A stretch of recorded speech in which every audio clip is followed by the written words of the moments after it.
There's a clip from 7 years ago from Instagram Live. Drake was on Instagram Live, and apparently DJ Akademiks rolls in. And he tells Akademiks, "Dip from my live. I don't rate you like that."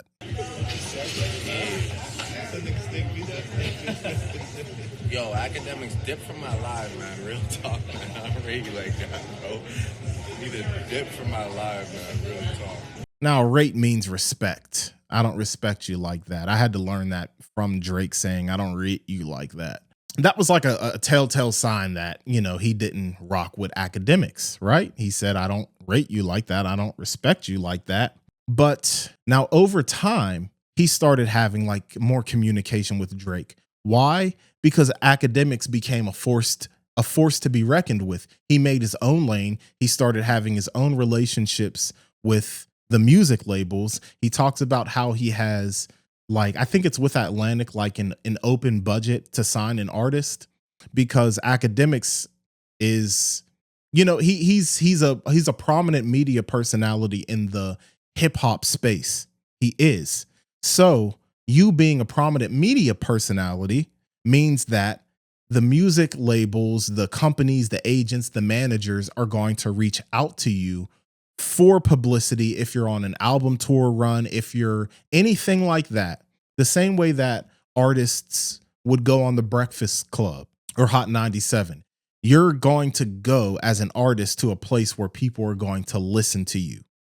And if your management, your label knows this, they're going to try to put it together. So he became so much of a force to be reckoned with that a lot of artists had no choice but to have a relationship with DJ Akademiks.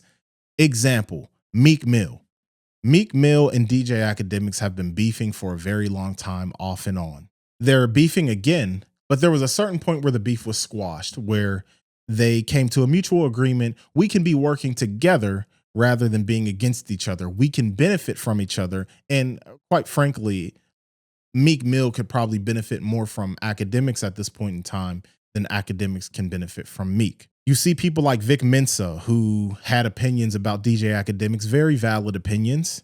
He ends up coming to do Akademiks podcast. You see people like Nav and DJ Akademiks were beefing. A lot of these people will end up settling their differences with Akademiks for the greater good, because in the industry, you don't want to burn bridges. That leads me to talk about him and Drake. Drake may not have liked DJ Akademiks, and quite frankly, I don't believe Drake likes Akademiks now. This is the chatty patty section right now, because I'm speaking on other men. Are you gossiping or you chatty patty? I'm gossiping and I'm chatty patty. I'm chatty patty. Oh, no chatty patty questions for me. But because Akademiks is a prominent member of the hip hop media space, Drake, like every other artist, has no choice. Drake has a song called "No Friends in the Industry." My brothers are my brothers, man. You people ain't no kin to me. A fact. That's the truth. And Akademiks even says it. He says the industry is just a bunch of people who use each other. You'll see them party with each other one day, but they are not friends. That's the truth. So, and I think he really grasps the understanding that, and he has a chip on his shoulder, and he has a lot of pride in himself, because he knows that a lot of people didn't like him. A lot of people didn't want to see him succeed, but because he made his own lane, he got his own relationships and with labels, and he'll be like, I talked to your label. He said that about like Meek Mill. He said, I talked to your label. Your label just paid me to promote something. Like he knows the ins and outs. And because of that reason, people rock with him. Or they're forced to rock with him, whether they like him or not. And I think Drake ended up doing that. Drake, just like LeBron James, I talked about how LeBron, Stephen A. Smith and all that, people have a place in LeBron's life. People have a place in LeBron's life, such as their utensils, quite frankly.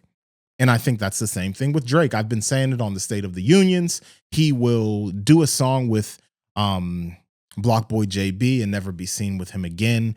He'll be with I Love McConan in 2014, 15, I don't know, 16 maybe, and then end up dropping him from his label and threatening him, hopping on songs with Cardi. For what? Hopping on songs with Yeet.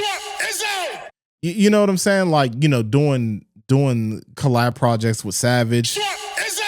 Like he's not that type of bull. Like he does things for the benefit of himself. You're in business, dog eat dog world. You got to be a shark. You got to be a snake. So Drake, I would imagine, this is my opinion, keeps things cordial with Akademiks for the greater good, because Akademiks would be at benefit of Drake. So it's one of those things where it's better to be my friend than my enemy type things. We have that 7-year-old clip of Drake saying, "I don't rate you like that." Akademiks is a stan of Drake. And I remember him saying on one of his streams that he had like a DM conversation with Drake. And Drake pretty much said, he said, "Ak, I look at you like Skip Bayless and I'm LeBron." And he's like, part of your job, I know, is to say the things about me to push me. Whether it's, he ain't clutch. That's what Skip says about Bron. Or you're going to have your criticisms of mine. We're not supposed to be best buds. I'm supposed to be the person that's critical. And he's supposed to be the person that's saying, Ak, man, like, you losing touch, man. You need to go to the club. That was the biggest load of baloney I ever heard. It made no sense. And I'll tell you why. I think I heard Akademiks say this. I was born at night, just not last night. And I was listening to him talk about, defending Drake, dismissing him on this Aiden Ross live stream.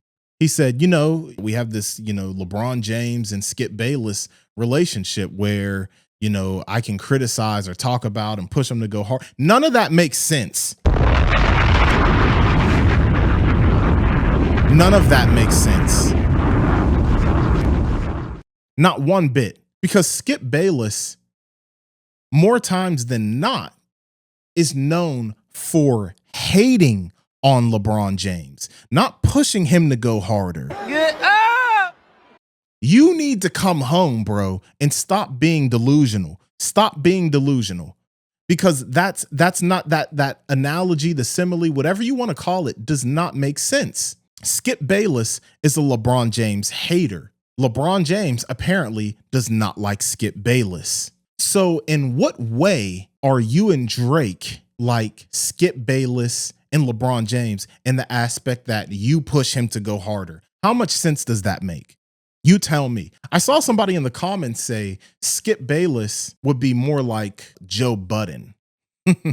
Like Joe Budden will criticize and it doesn't seem like they're in a good space. You know what I mean?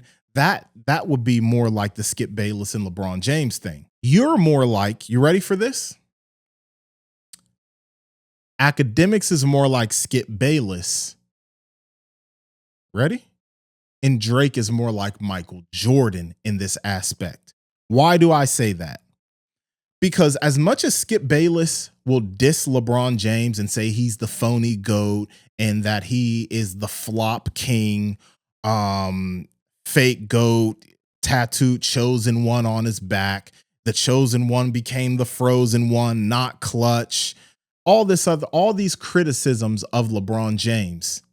And he always bigs up Michael Jordan. And he says how he covered Michael Jordan for X amount of years. Now, Michael Jordan, he's not like a super public person, but you never hear about Michael Jordan acknowledging Skip Bayless ever. You never, like, I've never heard it. And truth be told, I never looked it up, but like, I'm gonna look it up. And you know what? Look it up right now. Let's see if I can even find a picture of them together. You never hear anything like Skip Bayless can't get Michael Jordan on. I've never seen him on a show as a guest, anything. Pretty much, you always hear Skip Bayless bigging up Michael Jordan. You always hear him talking about how he covered Michael Jordan, knowing how Michael Jordan thinks and this and that. Skip Bayless, Michael Jordan. Here we go. Images. Not one image with Michael Jordan. And he said that he covered the Bulls for some time. He covered Michael Jordan when he was on the Bulls. And mind you, Skip Bayless used to be outside. For those, I don't think anybody's young enough to not remember when Skip Bayless was outside and he would be at the games and doing commentating and things like that. Nothing. You can't find anything with Skip Bayless and Michael Jordan. The only thing that I see when I'm looking at, oh, here we go. Skip shares 3 behind the scenes anecdotes from covering Michael Jordan. Really? So anecdotes from covering Michael Jordan. What is this? Basketballnetwork.net. On the latest episode of All the Smoke, Skip claimed that he built a good relationship with Michael while covering the team in 1998, even going as far as saying Jordan really respects him. And I quote, "Michael liked me, and he didn't like many in the media. I don't know why. I think he liked me because I was my own guy. I didn't care what anybody thought, and he got a kick out of me. He opened to me and would call me. If I left a message, he would call me back." Skip explained his relationship with Michael Jordan. Even in this article, it says, while it could be debatable if Bayless is telling the truth, let's give him the benefit of the doubt. The Oklahoma native was in fact covering the Bulls for a few years, and his fondest journalist memory is actually being on the road with the Last Dance Bulls during the 97-98 season. And one more fact. Here goes. This is why we fact check. This is on the Cool Hand podcast. MJ wasn't the biggest fan of media or reporters, for that matter, as it is only publicly known that he formed a friendship with Ahmad Rashad. It could very well be that from Skip's point of view, Michael's giving him any sort of respect led to him believing Jordan viewed him as a friend. Oh, no, this is a violation. This is a violation. Go get